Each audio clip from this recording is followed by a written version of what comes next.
There are a lot of trade rumors right now circulating around Zach LaVine, and I just want to ask everybody this question before we dive into today's show. Should the Knicks trade for Zach LaVine? Type T for trade, type P for pass. Let me know what you think.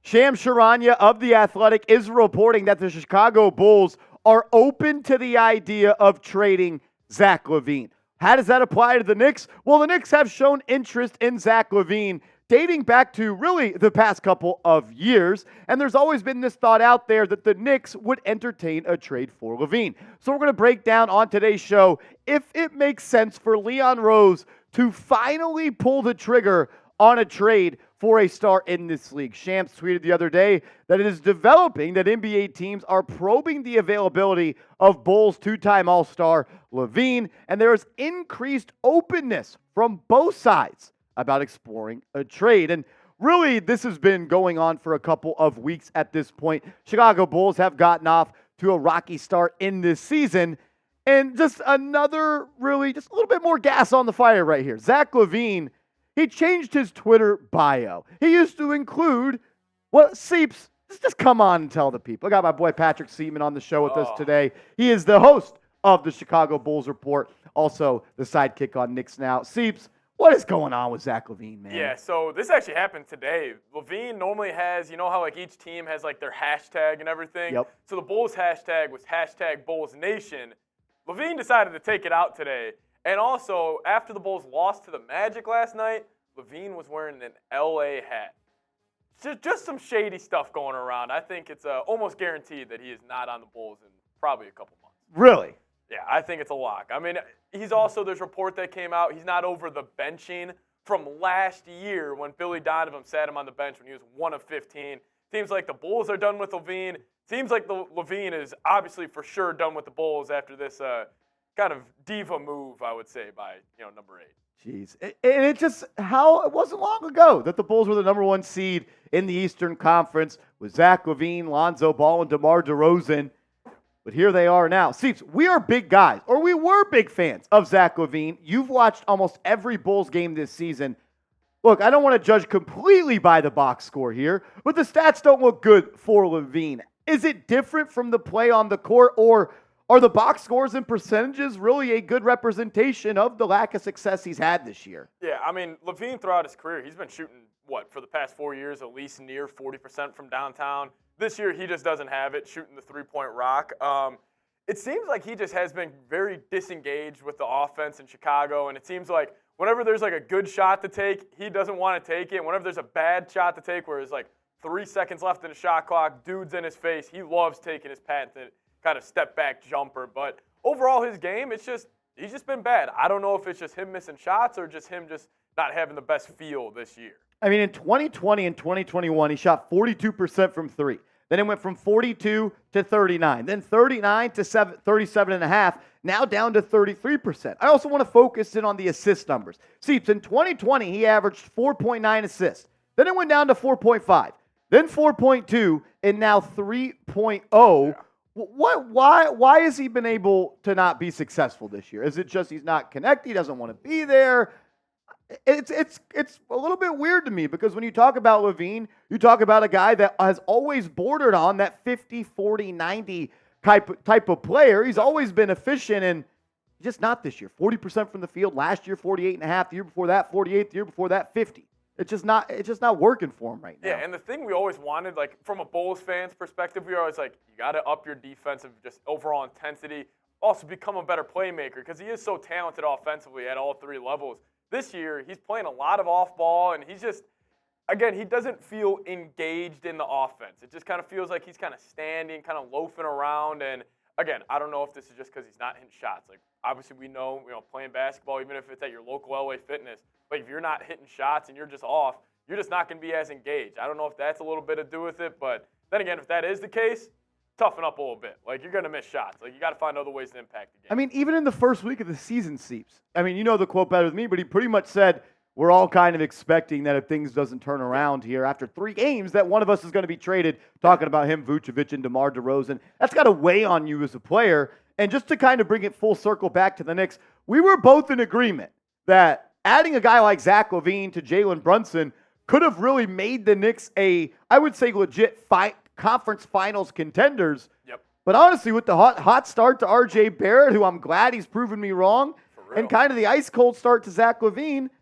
I don't know if I want Zach LaVine on the Knicks anymore. And plus, like, defensively, the dude just does not care for that side of the basketball floor. Obviously, if Tom Thibodeau, if there's any coach that could get him to kind of buy in, it's probably a guy like Tibbs. But, I mean, in terms of RJ or LaVine, Marsh, I probably know my answer to this one.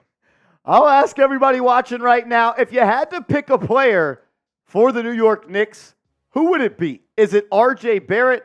Is it Zach LaVine? I want to hear from all of you in the comments section. Look, in the summer, I wanted Zach LaVine. But you know what is awesome about this job I got? I can change my opinion. Give me R.J. Broadway Barrett. I'm rocking with him.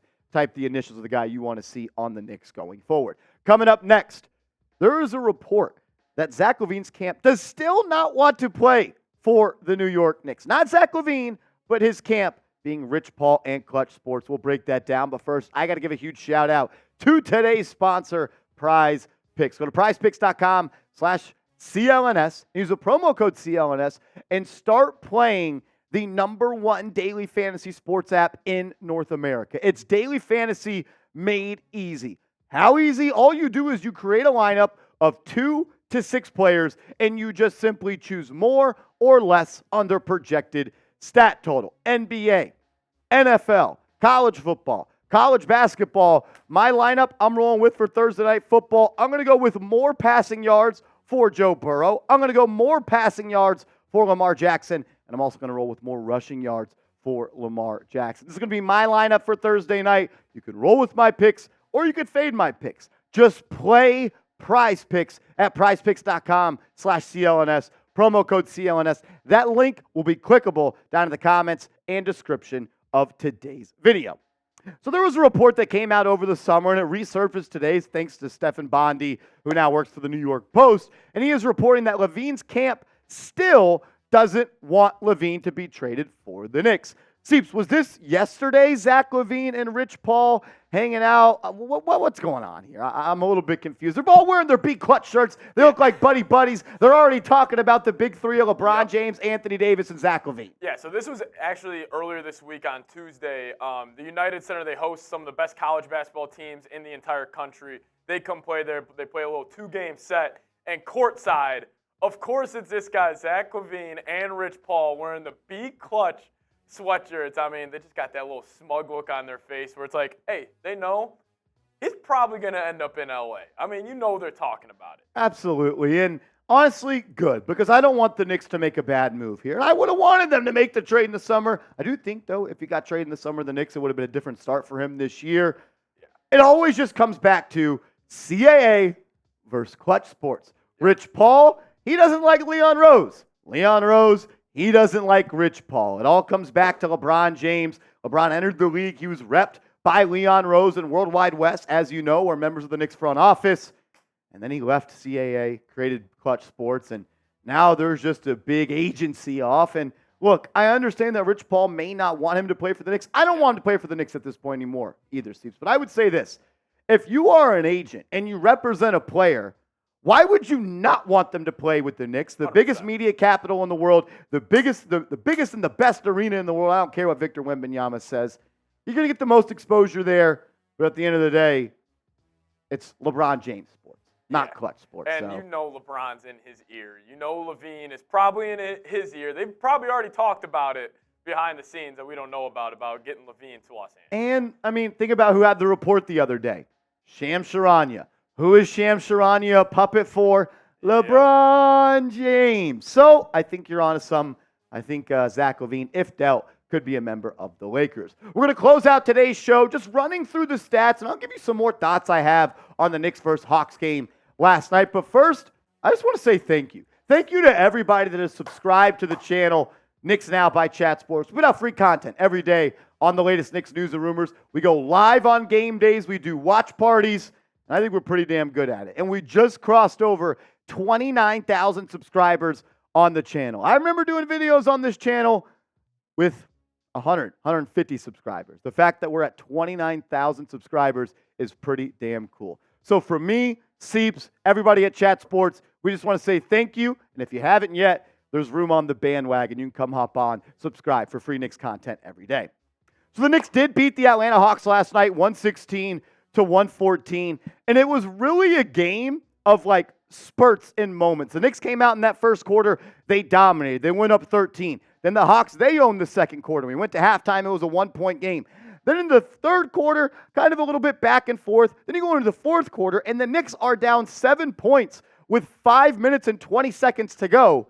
But in that last 5 minutes and 20 seconds, the Knicks turned it on. An area they struggled last year was in those clutch time situations. Less than 5 minutes to go in a game, and the point differential is 5 or less. In that situation last night, the Knicks were 7-9 from the field and 0 turnovers. And this guy right here, Julius Randle, he had 3 assists in the final 5 minutes. Look, I'm sometimes the president of the Julius Randle hate club and the Julius Randle trade club. But I can call a spade a spade. And the way he's played basketball over the last 5 games is extremely encouraging. 29, 10, and 8, 50% from the field, 60% from downtown. He looked like the best player on the floor last night. He was impactful. He was getting downhill. He was putting pressure on the rim. He just wasn't settling for that baby jumper or the step back three. When Julius is aggressive downhill, he's a different player. And there was one play that I want to highlight. Late in that game, Jalen Brunson had the ball on the left wing. He drives baseline, and he hits a little left-hand scoop pass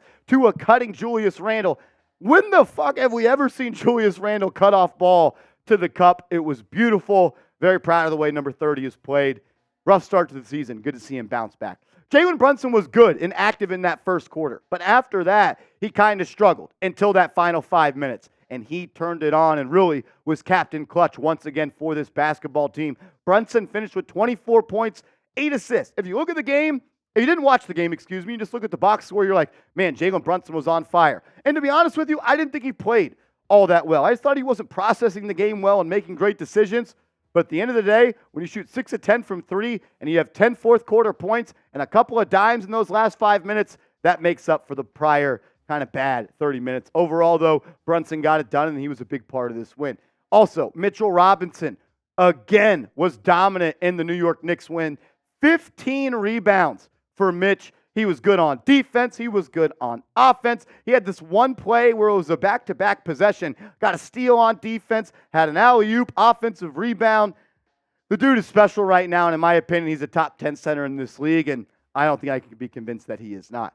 Loved seeing Quentin Grimes be a little bit more active in the game last night. Obviously, RJ Barrett did not play again. Second missed game due to a migraine.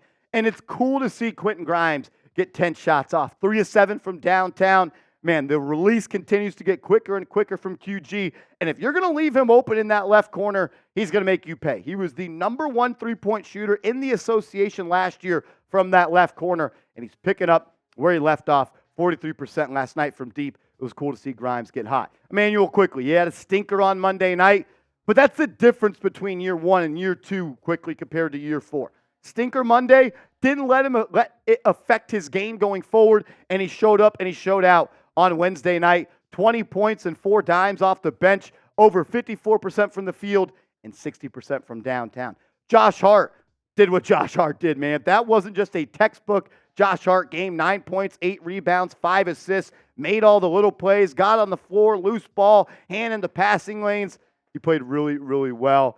And you know what? Even though the Knicks did their best to try to choke that game last night, sometimes in the league, a win is a win, and you can't complain. And I'm happy and proud of the way that team played and was able to get a win on the road, and I'm pretty pumped up about it. F. Trae Young, as always, let's ride. We will be live on the channel Friday night, another watch party, Knicks versus the Wizards. Make sure you are subscribed and tuned in. And if you made it this far in the show, that means you're a real one. So comment real one down below so I know who the real ones are.